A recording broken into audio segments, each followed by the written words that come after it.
नमस्कार साथियों, स्वागत है आपका हमारे YouTube चैनल में। आप छत्तीसगढ़ की किस जगह से हमारे समाचार सुन रहे हैं, कृपया कमेंट बॉक्स में लिखकर हमें जरूर बताएं। रायपुर से प्रस्तुत हैं छत्तीसगढ़ के प्रादेशिक समाचारों के साथ मैं रजनी शुक्ला। पहले मुख्य समाचार। लोकसभा चुनाव के लिए कल हुई मतगणना। देश में एनडीए गठबंधन 290 से ज्यादा सीट पर आगे। वहीं इंडिया गठबंधन के उम्मीदवारों को 230 से अधिक सीटों पर बढ़त। छत्तीसगढ़ में 11 में से 10 सीटों पर भाजपा आगे। कोरबा लोकसभा सीट पर कांग्रेस उम्मीदवार जीत की ओर अग्रसर। और छत्तीसगढ़ में 2-3 दिन में दस्तक दे सकता है मानसून। जगदलपुर में कल गरज चमक के साथ हुई तेज बारिश। अब समाचार विस्तार से। 18वीं लोकसभा के चुनाव के लिए वोटों की गिनती कल की गई। एनडीए गठबंधन ने लगभग 290 सीटों पर, जबकि इंडिया गठबंधन 230 से अधिक सीटों पर जीत हासिल की है। अन्य दल 18 सीटों पर विजयी रहे। भारतीय जनता पार्टी ने 238 सीटों पर, जबकि कांग्रेस ने 99 सीटों पर बढ़त बनाई। विभिन्न राज्यों की बात करें तो उत्तर प्रदेश में 80 सीटों में से इंडिया गठबंधन 41 और एनडीए 38 सीट पर बढ़त बनाए हुए है। मध्य प्रदेश में भारतीय जनता पार्टी सभी 29 सीटों पर आगे चल रही है। गुजरात की 26 सीटों में से भारतीय जनता पार्टी 25 पर और इंडिया गठबंधन 1 पर आगे चल रहा है। बिहार की 40 सीटों में से एनडीए 31 और इंडिया गठबंधन 8 सीटों पर आगे है।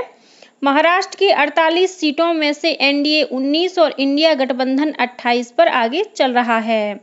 राजस्थान की 25 सीटों में भारतीय जनता पार्टी 14 और इंडिया गठबंधन 11 पर आगे है। उत्तर प्रदेश में वाराणसी से प्रधानमंत्री और भाजपा के वरिष्ठ नेता नरेंद्र मोदी जीत गए हैं। उन्हें 6,12,970 वोट मिले हैं। गौतम बुद्ध नगर सीट भाजपा के महेश शर्मा की झोली में गई है। मैनपुरी सीट से समाजवादी पार्टी की डिंपल यादव जीत गई हैं। केसरगंज सीट पर भाजपा के करण भूषण सिंह विजयी हुए हैं। गोरखपुर से भाजपा के रविंद्र शुक्ला उर्फ रवि किशन ने जीत हासिल की है। रायबरेली से कांग्रेस नेता राहुल गांधी जीत गए हैं। अमेठी से कांग्रेस के किशोरी लाल ने भाजपा उम्मीदवार स्मृति ईरानी को हरा दिया है। आजमगढ़ से समाजवादी पार्टी के धर्मेंद्र यादव ने भाजपा के दिनेश लाल यादव निरहुआ से जीत गए हैं।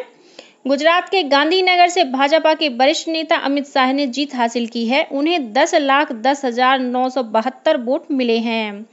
मध्य प्रदेश में भाजपा के केंद्रीय मंत्री ज्योतिरादित्य सिंधिया गुना से, विदिशा से भाजपा के पूर्व मुख्यमंत्री शिवराज सिंह चौहान और विष्णु दत्त शर्मा खजुराहो से जीत गए हैं। मंडला से फग्गन सिंह गुलस्ते विजयी रहे। कांग्रेस के दिग्विजय सिंह राजगढ़ सीट पर और पूर्व मुख्यमंत्री के पुत्र नकुल नाथ छिंदवाड़ा सीट पर हार गए हैं। केरल में कांग्रेस के राहुल गांधी भाजपा के सुरेंद्रन को हराकर वायनाड सीट पर जीत गए हैं। तिरुवनंतपुरम से भाजपा के राजीव चंद्रशेखर को हार का सामना करना पड़ा। छत्तीसगढ़ में रायगढ़ से भाजपा के ब्रजमोहन अग्रवाल जीत गए हैं। जहां तक छत्तीसगढ़ की बात है तो राज्य की 11 सीटों में से 10 पर भारतीय जनता पार्टी के प्रत्याशी आगे हैं। वहीं कोरबा सीट पर कांग्रेस उम्मीदवार बढ़त बनाए हुए है। भारतीय जनता पार्टी को भले ही उत्तर प्रदेश, महाराष्ट्र, राजस्थान जैसे राज्यों में मन मुताबिक कामयाबी नहीं मिली है, लेकिन छत्तीसगढ़ में उसे अपेक्षा के अनुरूप सफलता मिली है। 2014 में हुए चुनाव में भाजपा ने प्रदेश में 10 सीटें जीती थीं और कांग्रेस ने 1। वहीं 2019 में हुए पिछले लोकसभा चुनाव में भाजपा ने 9 और कांग्रेस ने 2 सीटों पर जीत हासिल की थी। इस लोकसभा चुनाव में प्रदेश की 11 में से 10 सीटों पर भारतीय जनता पार्टी के प्रत्याशियों ने बढ़त बना ली है। यहां हम बताना चाहेंगे कि छत्तीसगढ़ की 11 लोकसभा सीटों में से अनुसूचित जनजाति के लिए आरक्षित 4 सीटों सरगुजा, बस्तर, रायगढ़ और कांकेर में भाजपा के प्रत्याशी जीत की ओर बढ़ रहे हैं। वहीं अनुसूचित जाति के लिए आरक्षित एकमात्र सीट जांजगीर चांपा पर भी भाजपा प्रत्याशी ही जीत रहे हैं। राज्य की जो सीट सबसे अधिक चर्चा में रही है, अब उसकी बात करते हैं। राजनांदगांव सीट में राज्य के पूर्व मुख्यमंत्री और कांग्रेस उम्मीदवार भूपेश बघेल भारतीय जनता पार्टी के संतोष पांडे से 44,600 से ज्यादा मतों से पीछे चल रहे हैं। रायपुर सीट पर भाजपा के ब्रजमोहन अग्रवाल रिकॉर्ड मतों से जीतने का कीर्तिमान स्थापित करने जा रहे हैं। वहीं कोरबा सीट पर भाजपा की राष्ट्रीय उपाध्यक्ष और पार्टी उम्मीदवार सरोज पांडे कांग्रेस की ज्योत्सना महंत से करीब 39,500 से ज्यादा मतों से पीछे चल रही हैं। रायगढ़ सीट पर भाजपा के राधेश्याम राठिया 2,40,000 मतों से आगे हैं। बस्तर सीट में भाजपा के महेश कश्यप कांग्रेस के कवासी लखमा से 55,000 से अधिक मतों से आगे चल रहे हैं। वहीं बिलासपुर सीट में भाजपा के तोखन साहू कांग्रेस उम्मीदवार देवेंद्र यादव से 1,49,000 मतों से आगे हैं। सरगुजा में भाजपा की चिंतामणि महाराज ने कांग्रेस की शशि सिंह को 64,000 से अधिक वोटों से हराया। जांजगीर सीट में भाजपा की कमलेश जांगड़े कांग्रेस के डॉक्टर शिव कुमार डहरिया से 55,900 वोटों से आगे चल रही हैं। महासमुंद में भाजपा की रूप कुमारी चौधरी कांग्रेस उम्मीदवार ताम्रध्वज साहू से करीब 1,44,000 मतों से आगे हैं। वहीं कांकेर सीट में भाजपा उम्मीदवार भोजराज नाग कांग्रेस के बीरेश ठाकुर से लगभग 1,900 मतों से आगे हैं।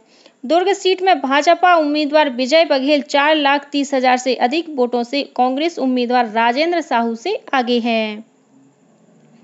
कांग्रेस अध्यक्ष मल्लिकार्जुन खड़गे ने लोकसभा चुनाव के नतीजों को जनता और लोकतंत्र की जीत बताया है। कल नई दिल्ली में मीडिया से बातचीत में श्री खड़गे ने कहा कि जनता ने इस चुनाव में किसी भी पार्टी को बहुमत नहीं दिया है। उन्होंने कहा कि वे लोगों के जनादेश को स्वीकार करते हैं। श्री खड़गे ने कहा कि भारत जोड़ो न्याय यात्रा ने कांग्रेस के साथ लाखों लोगों को जोड़ा है। पार्टी के वरिष्ठ नेता राहुल गांधी ने इस अवसर पर कहा कि यह चुनाव न सिर्फ एक राजनीतिक पार्टी के विरुद्ध था, बल्कि कई एजेंसियों के विरुद्ध भी था। उन्होंने कहा कि इन संस्थानों को भाजपा नियंत्रित कर रही है। श्री राहुल गांधी ने कहा कि यह चुनाव संविधान को बचाने के लिए था। भारतीय शेयर बाजारों में कल भारी गिरावट देखी गई। कल के कारोबार में बंबई शेयर बाजार का संवेदी सूचकांक और नेशनल स्टॉक एक्सचेंज का निफ्टी 8% से अधिक गिरावट के साथ बंद हुए। यह फरवरी 2022 के बाद से एक दिन में सबसे बड़ी गिरावट है। सेंसेक्स कल 4,390 अंक की भारी गिरावट के साथ 72,000 पर बंद हुआ। निफ्टी में भी 1,379 अंक की गिरावट आई और यह 21,884 पर बंद हुआ। नई दिल्ली में राष्ट्रपति भवन आम लोगों के लिए आज से 9 जून तक बंद रहेगा। राष्ट्रपति भवन से जारी एक वक्तव्य में कहा गया है कि मंत्रिपरिषद के आगामी शपथ ग्रहण समारोह की तैयारियों के कारण आम लोगों के लिए राष्ट्रपति भवन बंद रहेगा। राष्ट्रीय परीक्षा एजेंसी ने मेडिकल स्नातक प्रवेश परीक्षा नीट यूजी का परिणाम घोषित कर दिया है। परिणाम आधिकारिक वेबसाइट पर देखे जा सकते हैं। यह परीक्षा 5 मई को आयोजित की गई थी। और अब पेश है मौसम का हाल। छत्तीसगढ़ में मानसून अगले 2-3 दिनों में दस्तक दे सकता है। मौसम विज्ञानी HP चंद्रा ने बताया कि गुरुवार या शुक्रवार तक राज्य के बस्तर संभाग के जिलों में मानसून का प्रभाव देखने को मिल सकता है। अगले 2 दिनों के दौरान राज्य के कुछ हिस्सों में हल्की वर्षा होने की संभावना है। मौसम विभाग के अनुसार छत्तीसगढ़ के किसी भी जिले में ग्रीष्म लहर चलने की संभावना नहीं है। हालांकि अधिकतम तापमान में भी खास बदलाव नहीं आएगा। इस बीच बस्तर के संभागीय मुख्यालय जगदलपुर में कल शाम मौसम के करवट बदली और दोपहर बाद यहां गरज चमक के साथ तेज बारिश हुई। इसी के साथ छत्तीसगढ़ के समाचारों का ये बुलेटिन समाप्त हुआ। नमस्कार।